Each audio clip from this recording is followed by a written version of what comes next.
Hi, moms. I'm so excited to introduce you to Ilana Muhlstein. She is a registered dietitian nutritionist. She is also a mom of three and lost 100 pounds and a best-selling author. So I'm very excited to welcome you here today to our mom community, Ilana. Um, I know our moms always want to know, like, what are three easy tips that can really help them, boost their energy and feel good, feel mood good all day. Yeah, I mean, I always say water first. I always start with water. I just spoke to a mom yesterday who only drinks soda and or coffee, and it just blows my mind how many women do not drink enough water. For the record, you want to be drinking at least half your weight in ounces a day. Like that's the general advice. So if you weigh 180, that's 90 ounces a day, about 3 liters. And I cannot believe how many women don't get even nearly enough and go right into coffee and then Right. all day, like soda, coffee, another Starbucks around. And it's just, it never gets the hydration you need, which leaves you low energy, whole host of appetite irregularities, health issues, and so forth.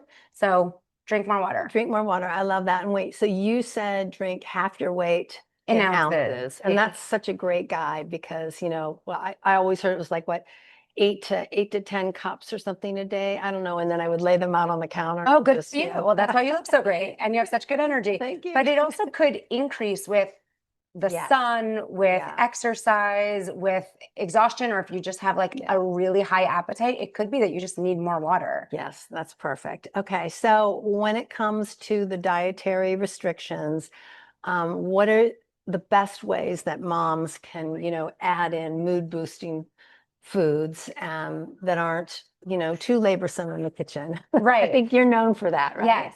Water first, veggies most. So that Yes. kind of brings me into my second tip is a lot of moms are just not eating enough veggies. Like that is our food group. And I know we're always throwing our athletic children their protein and we need it too, but we need a lot of veggies. Yes. And I find like a lot of moms are doing carpools all day and they're going from thing to thing to thing and just eating snacks in the car and little nibbles and putting themselves last when it comes to quality foods, when we really need to be putting ourselves first for everyone else to run their best. So snackable veggies that you could eat on the run would be things that you don't even have to prep. Like I like baby carrots. I like baby carrots. Wait, are baby carrots good for you? So good for you. My teenage daughter just told me that Mom, you can't eat baby carrots. Oh, that is such a lie. Baby carrots are literally, you can even get organic baby carrots. They're long carrots that are irregular shaped. So instead of tossing them and contributing to food waste, they just chop them up into this cute little convenient shape. I love it. So you reduce food waste and you have a convenient snack. So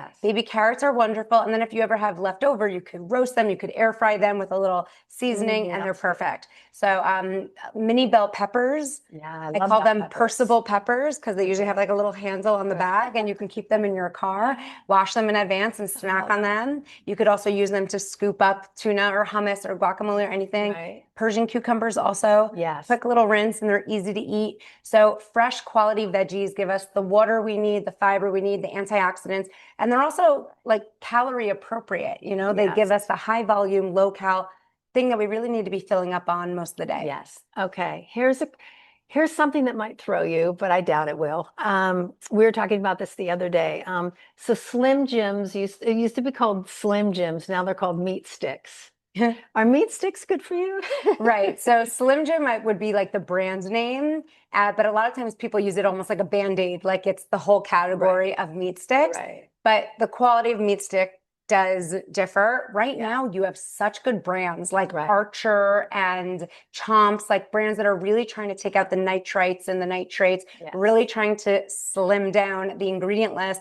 The classic Slim Jim meat stick has hydralates like a list this long of ingredients, which is wild for something that's supposed to be a meat in a stick, like chopped like a stick. So now you can get turkey jerky, you can get all sorts of really clean ones. And I love that they make these like Archer minis. They make small beef jerky sticks, which are great for kids. I love to see them snack on those for school.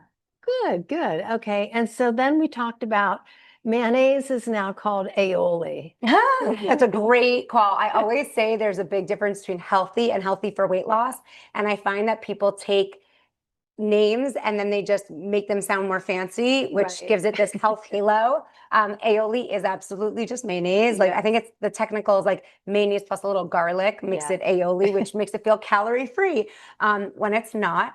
But a little bit can go a long way in, eating something like a lettuce wrap burger and making you feel satisfied by that. But when it comes to mayonnaise, I love that now the trend is avocado oil, like healthier oils to make the mayonnaise. So I'm not anti-mayonnaise at all. Okay, good. Wow. Yeah, we love a little aioli. So just tell me on a personal level, how did you lose the 100 pounds? Yeah. I mean, so interesting. I'd say like the first thing that I sometimes forget to mention that's truly the basis of how I've kept with it is my mindset.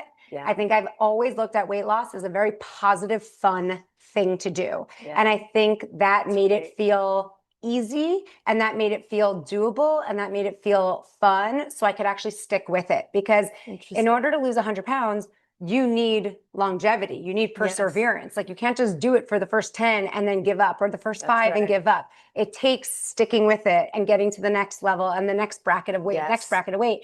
And I think too many people these days, probably because they've done so many harsh, unrealistic, painful diets, have this very negative view of weight loss, or other people pressured them into it and it's not self-motivated. So they look at weight loss in general as a struggle. And how long can you keep up with a struggle when life is hard as it is? So step one is have a mindset that weight loss is positive. Weight loss gets you into a healthier body, a healthier mind, a healthier future. So you could do more things for others and for yourself. Without that, I just think like any other advice I could give someone kind of just, it doesn't work. You have to make it fun. You have to make it personal. You have to make it interesting. And my background is in fitness. So when people ask me about fitness, I always say, find something you love to do. Totally. I don't care if it's jump rope or swimming. Pickleball now. Oh my God. Pickleball. Yeah, I tore my left meniscus. Oh gosh. But no. Yeah, that's like the Weekend Warriors thing. But no, pickleball is huge. I mean, anything that can keep your body moving and then eating as well. It has to feel fun. Yes. With exercise, like you always have to do something that feels engaging and fun. And that could be a guilty pleasure TV show on a treadmill.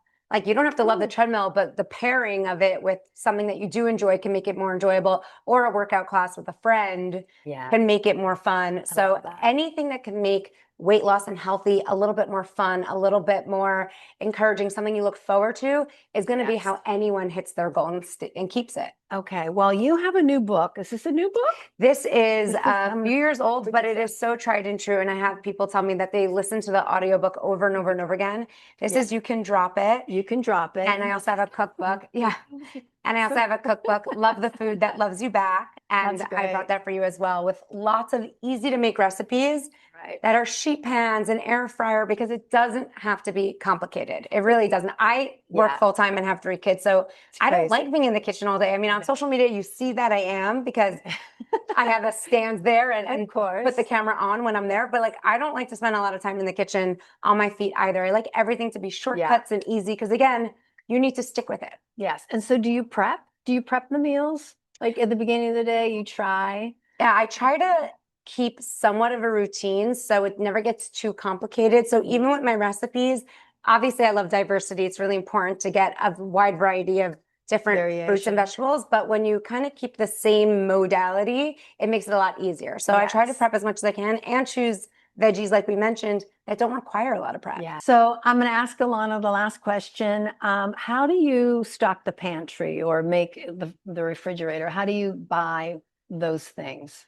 My best advice to moms is keep the house clean and healthy, because your kids might complain and beg you for more candy and snacks now, but down the line in 10, 20, 30 years, they're going to be so grateful that they had a mom who cared about their health and well-being. So they're healthier in their mid 30s or 40s or wherever they're at. So I think a lot of moms I talk to, they feel like, I need to have all this junk food in my house to be cool, to have a cool house, when that's so not the truth. You're going to be cool because your energy you give off is cool, because you're welcoming in the home, because you're nourishing the kids with fresh fruits and veggies and, a fridge of protein that the kids will increasingly become interested in. But you do not need to keep lots of junk food and processed food in the home to be cool. It's cooler to have a healthy home that is nourishing the children. And a lot of times it's the moms who end up eating all that food late at night and feeling guilty about it. So help everyone in the house by keeping the house clean. Kids will end up seeing those foods at birthday parties, at play dates,